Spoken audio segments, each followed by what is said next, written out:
Chers téléspectateurs, bienvenue, Eid Mubarak à vous et à toutes vos familles. Bienvenue pour ce nouvel épisode de votre émission Avec le Maroc depuis Washington. Aujourd'hui, nous reviendrons sur l'opération Warp Speed, vitesse de l'éclair, lancée le 15 mai par le président américain Donald Trump. Il s'agit en fait d'une initiative à laquelle le secteur privé et le gouvernement participeront conjointement pour développer un vaccin contre le coronavirus le plus rapidement possible, afin de préparer une gigantesque campagne de vaccination, 300 millions de doses d'ici la fin 2020, c'est-à-dire d'ici 8 mois.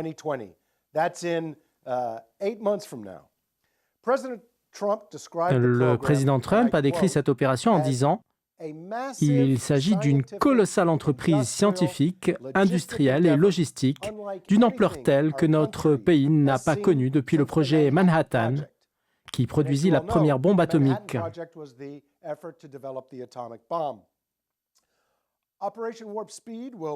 Cette opération sera menée conjointement par les experts d'Instituts américains de la santé, les Centres pour le contrôle et la prévention des maladies, l'Agence américaine des produits alimentaires et médicamenteux, le département de la santé, le département de la défense et le secteur privé.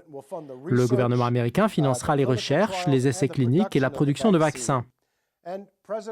Le président Trump a nommé le scientifique Moncef Slaoui à la tête de cette opération.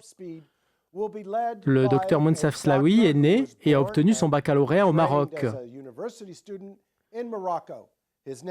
Ce chercheur d'origine marocaine donc a travaillé en tant que médecin-chef d'un laboratoire pharmaceutique et a réussi à développer un certain nombre de vaccins au cours de son long parcours scientifique et professionnel.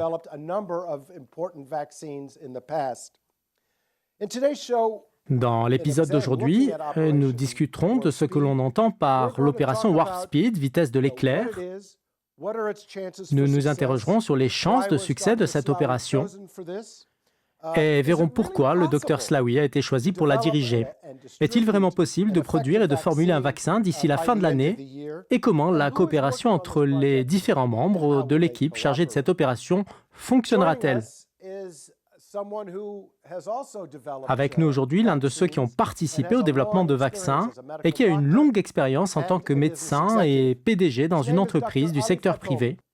C'est le Dr Ali Fatoum, chef de la recherche et du développement de vaccins chez Blue Willow Biologics, et il a des expériences dans le domaine de la recherche et du développement de vaccins, s'étalant sur 25 ans. Il est également professeur de médecine et de sciences biologiques à l'Institut de nanotechnologie de l'Université du Michigan. Le Dr Fatoum a commencé sa carrière scientifique dans la recherche sur les vaccins à l'Institut national de la santé, qui participera, comme nous l'avons dit précédemment, à cette initiative du président Trump, afin d'accélérer le développement d'un vaccin contre le coronavirus. Le Dr Fatoum a obtenu son diplôme de premier cycle de l'Université hébraïque de Jérusalem et a obtenu un master en sciences et microbiologie de l'Université de Tel Aviv et un doctorat de l'Université hébraïque de microécologie entre 1983 et 1986. Il a aussi été professeur à l'Université de Birzeit. Merci, Dr Fatoum, de nous rejoindre. Mais avant de vous donner la parole, je vous propose d'écouter notre analyste J.D. Gordon, qui nous parlera de ce qui se passe en coulisses aujourd'hui aux États-Unis. J.D., vous me connaissez bien, je suis un homme qui doute et il n'est pas facile pour moi de croire tout ce que l'on dit. L'administration Donald Trump n'a pas réussi à établir une action efficace contre le coronavirus.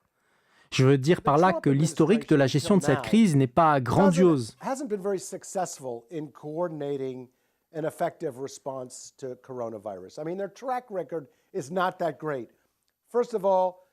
Au début, le président Trump a nié l'existence d'une crise pendant environ 2 mois.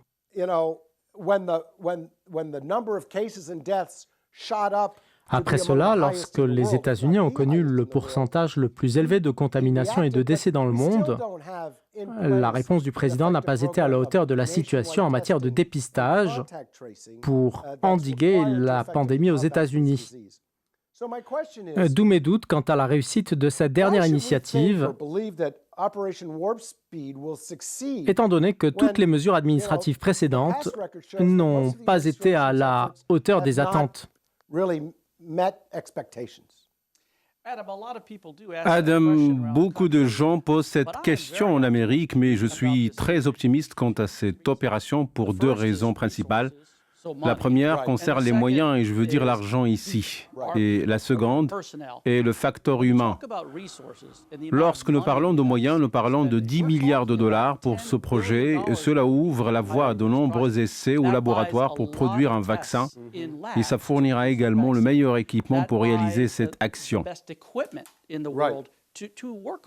Donc, quant aux moyens, beaucoup d'argent a été consacré à l'achèvement de ce projet. Et quant au facteur humain, Trump a nommé le Marocain Moncef Slaoui l'un des meilleurs chercheurs de la planète pour concrétiser cette opération de recherche. C'est la plus grande histoire de réussite maroco-américaine que j'ai vue de toute ma vie. Et il est le meilleur au monde parce qu'il a développé plusieurs vaccins auparavant et c'est lui qui dirige cette opération. Et il aura une grande équipe avec qui travailler. Tout cela en raison du potentiel de 10 milliards de dollars. Par conséquent, il fournira les meilleurs cerveaux pour ce projet et je suis optimiste. En ce qui concerne les actions de l'administration Trump, je ne pense pas qu'un pays dans le monde ait une expérience idéale avec ce virus. Tout le monde en souffre.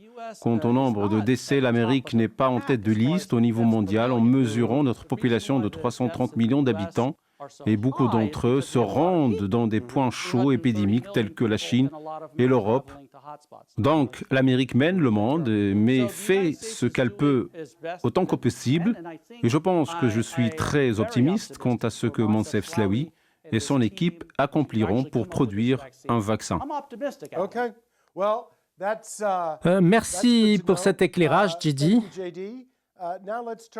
Passons maintenant à mon invité qui a déjà participé au développement de plusieurs vaccins dans sa carrière. Il connaît les exigences et les difficultés de la mise au point de ce type de prophylaxie et il participera au développement de ce vaccin contre le coronavirus.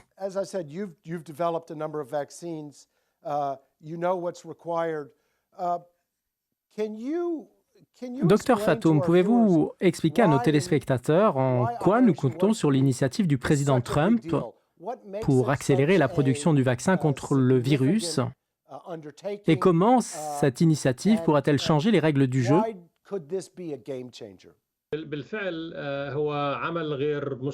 En effet, c'est une initiative inédite compte tenu du montant énorme investi dans ce domaine, en plus de la qualité des particuliers et des différentes institutions qui participent à ce projet.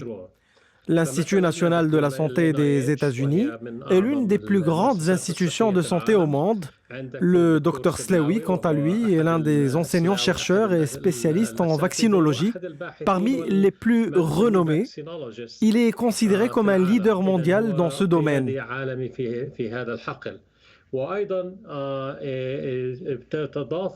Ainsi, plusieurs entreprises ont uni leurs efforts et elles sont dotées de différentes technologies pour obtenir un vaccin spécifique qui est dans l'intérêt des citoyens. Donc l'argent est là, les cerveaux sont là, les instituts de santé sont là et aussi l'Agence américaine des produits alimentaires et médicamenteux qui est l'agence chargée de la réglementation des vaccins et des médicaments. Tous ces éléments ensemble vont nous donner un résultat, mais la question majeure est la suivante. La science répondra-t-elle à la vitesse qui a été fixée par les responsables au sein de l'administration? Est-ce que la politique peut imposer une telle cadence de travail parce que, par exemple, la grossesse dure toujours 9 mois et même si vous dépensez de l'argent pour la grossesse, le temps ne sera pas raccourci et il y a des choses de base que vous devez accomplir avant d'atteindre un stade où vous pouvez dire que vous avez réussi. وبالتالي يمكن أن تسهل يمكن أن تضيف ولكن في أمور أساسية يجب أن تحققها قبل أن تصل إلى مرحلة تقول إنه أنا نجحت. إذن Donc, investir de grosses sommes d'argent, des cerveaux humains et des technologies avancées peuvent éventuellement nous conduire à trouver un vaccin contre ce virus et nous verrons ce que cela donnera par rapport au timing. هلا طبعا رح نتحدث عن التوقيت وهل هذا التوقيت هو توقيت عملاني أم لا؟ Oui, vous avez raison au sujet du timing. À travers l'histoire de la médecine, je crois que le vaccin le plus rapide jamais créé, au terme des étapes de développement, de tests et de commercialisation, a été le vaccin antivariolique qui a pris 4 ans, si je ne me trompe pas. C'est bien cela?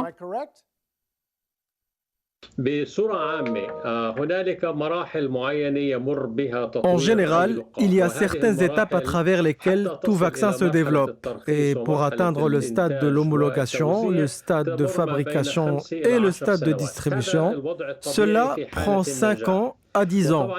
C'est la durée normale pour parvenir au succès, en tenant compte du fait que le résultat n'est pas certain, car le taux de succès de nouveaux vaccins est faible, et ce, même au XXIe siècle, nous avons échoué et n'avons toujours pas pu obtenir de vaccin contre plusieurs maladies.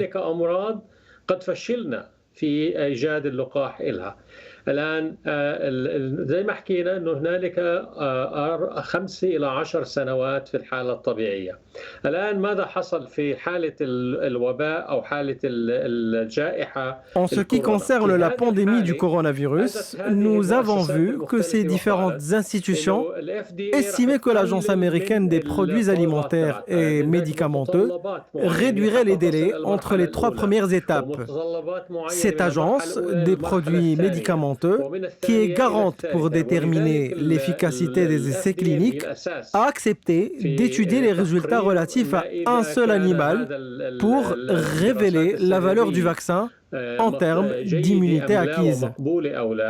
قالت اوكي انا بدل ما اطلب منك لازم تجيب لي كذا وكذا اشياء ونتائج في الحيوانات ما قبل بكفيني انك تيجي نتائج من حيوان واحد انه هذا اللقاح تبعك لقاح ممكن يعطينا او له قيمه من ناحيه المناعه المكتسبه. ثانيا Pardonnez-moi, docteur Fatoum, nous allons faire une petite pause. Après notre retour, nous continuerons notre discussion et aborderons les défis auxquels le docteur Slaoui sera confronté. Chers téléspectateurs, veuillez rester avec nous.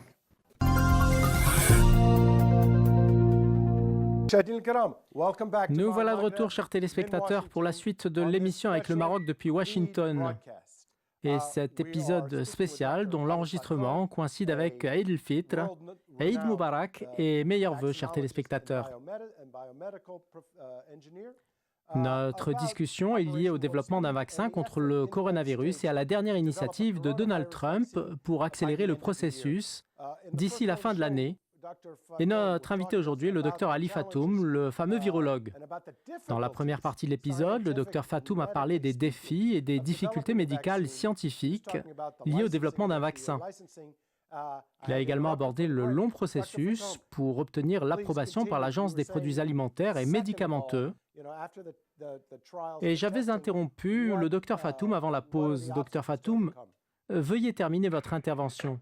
ففي المرحلة هذا اللي حصلنا عليه تحت في وضح الجائحة الموجودة كثفنا المسار من 5 سنوات إلى أقل بمعنى أننا نستطيع أن ندخل بين المرحلة والمرحلة بدون الفترة البينية.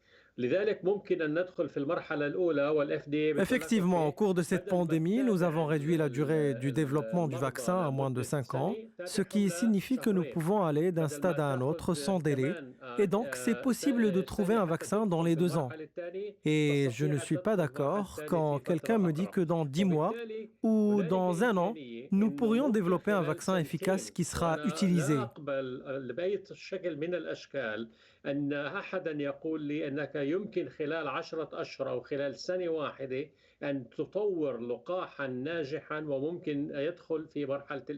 Pourquoi? Eh bien, parce que les technologies rapides comme l'ADN et l'ARN sont construites sur la vitesse et n'ont pas de succès, même si aujourd'hui tout vaccin est basé sur ces technologies.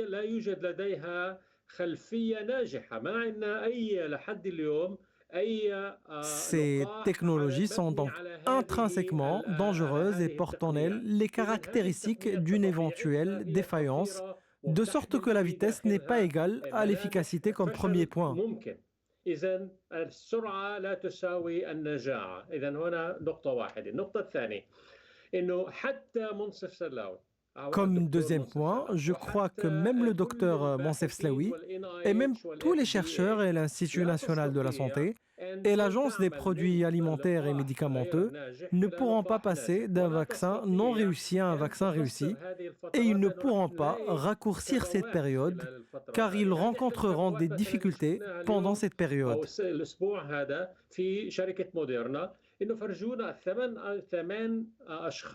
Nous avons vu cette semaine chez le laboratoire américain Moderna l'une de ces difficultés, puisque le laboratoire a annoncé obtenir une réponse immunitaire sur 8 de ses 45 patients en première phase. Et pour la première fois de ma carrière, je vois un laboratoire qui mène une recherche clinique et annonce des résultats partiels avant la fin des tests et d'analyses.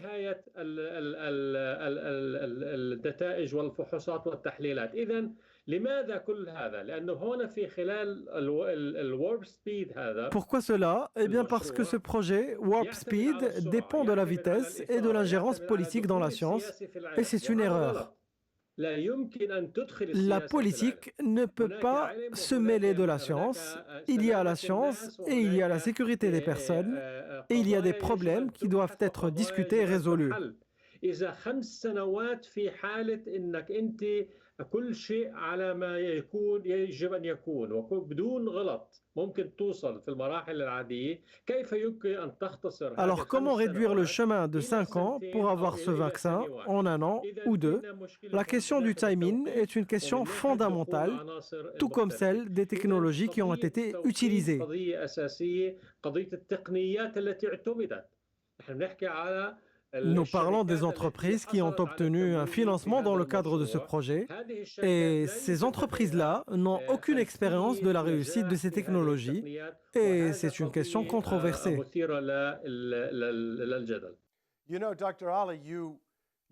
Docteur Ali Fatoum, vous avez souligné un point très important concernant l'idée de ne pas mélanger politique et science. Et je pense que le sens de cette déclaration est que la politique peut être derrière cette initiative du président Trump, puisque celui-ci cherche à être réélu. Les élections, je le rappelle, auront lieu en novembre 2020. Et Donald Trump promet que le vaccin sera prêt d'ici décembre ou janvier prochain. Il est clair que dans ces circonstances, il est difficile de séparer le politique de la science. Pouvez-vous nous éclairer sur ce point?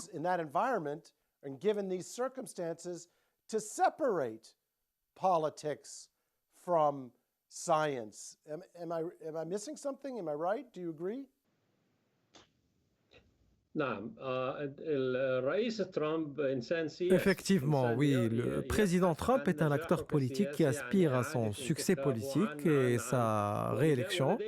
Et il a l'argent et donc il a mis l'argent sur la table. Je suis optimiste et crois en la valeur de personnes comme les docteurs Moncef Slaoui, Anthony Fauci et Stephen Hahn, le commissaire de l'Agence américaine des produits alimentaires et médicamenteux. Ils peuvent, en unissant leur voix, freiner les directives du président et sa politique. Mais la semaine dernière, J'ai senti que quelque chose n'allait pas bien en ce qui concerne le laboratoire Moderna, car c'est la première fois au cours des 30 dernières années que le laboratoire a annoncé obtenir une réponse immunitaire sur 8 de ses 45 patients. Et après, qu'en est-il du reste? Et la sécurité? Comment l'agence a-t-elle pu annoncer ces résultats prématurément?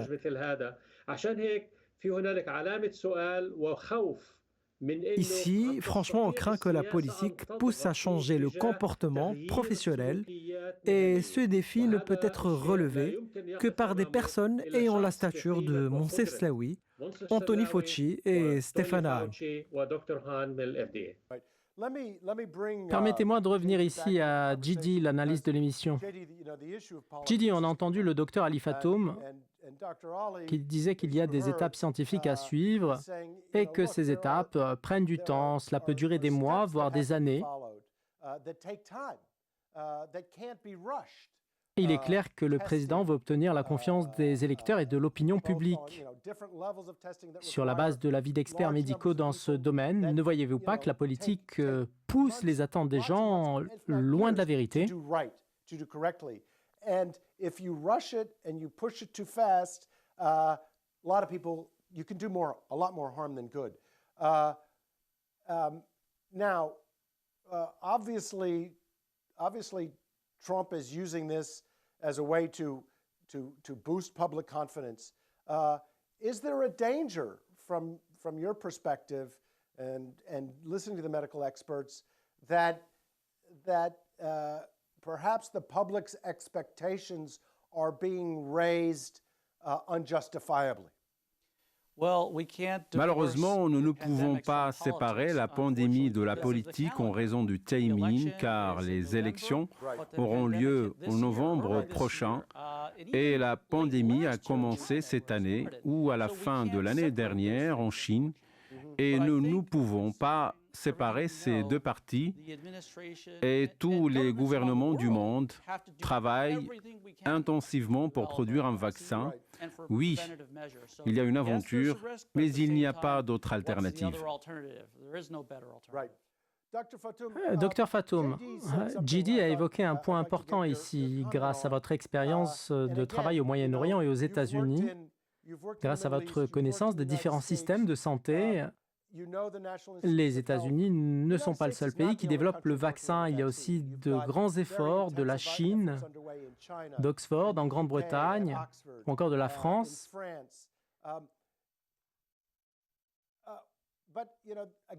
Les États-Unis redoublent d'efforts selon leurs propres moyens et capacités. Alors, comment voyez-vous le niveau actuel de coopération internationale afin de développer le vaccin et de quoi a-t-on besoin pour rendre la science plus rapide et plus efficace en même temps? Make the science faster and effective at the same time.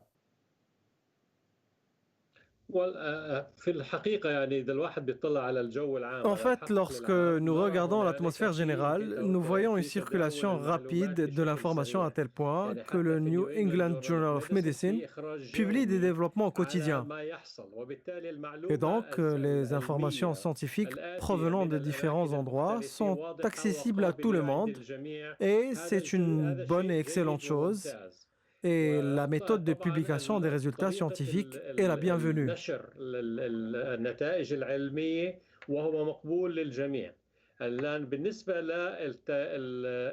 Maintenant, en ce qui concerne la coopération internationale à travers le monde, il existe une certaine coopération entre les pays. Par exemple, le partenariat entre l'Université d'Oxford et Serum Institute of India, comme une sorte de préparation pour entrer dans le tiers-monde. Mais nous voyons une limitation de la coopération à l'intérieur des pays.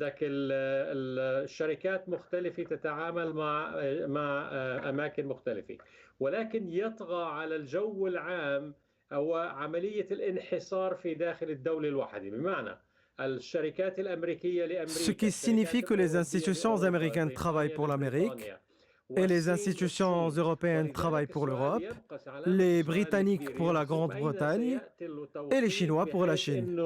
حدا يتعامل مع دول العالم الفقيرة. La question majeure est de savoir qui s'occupera des pays pauvres du monde. همزة الوصل ما بين الدول الغنية والدول الفقيرة وتوصيل التقنيات والتطعيمات واللقاحات إلى هذا العالم. Aujourd'hui, on voit que l'Organisation mondiale de la santé est le trait d'union entre les pays riches et pauvres concernant la fourniture de technologies et de vaccins dans ces deux mondes.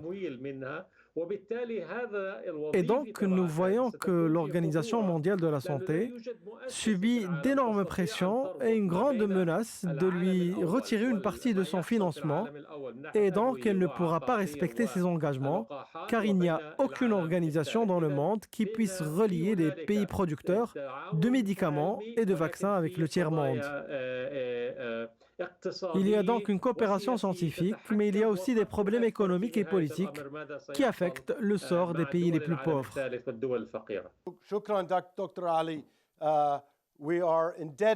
Merci Dr Ali Fatoum pour cette participation scientifique éclairée et sage.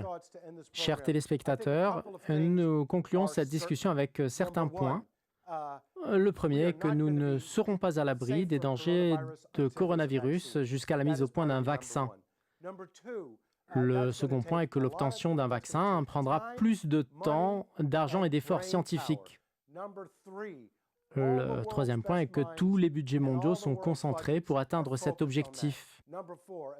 Le quatrième point, comme l'a dit le Dr Ali Fatoum, le moyen le plus rapide d'obtenir un vaccin n'est pas la politique, mais plutôt l'effort scientifique et l'élargissement du cercle de coopération, en particulier avec le tiers-monde. Si nous y parvenons, nous obtiendrons un vaccin meilleur et plus rapide, avec une méthode scientifique rigoureuse, et tous ces efforts seront couronnés de succès, surtout que la vie de millions de personnes dépend de ce succès.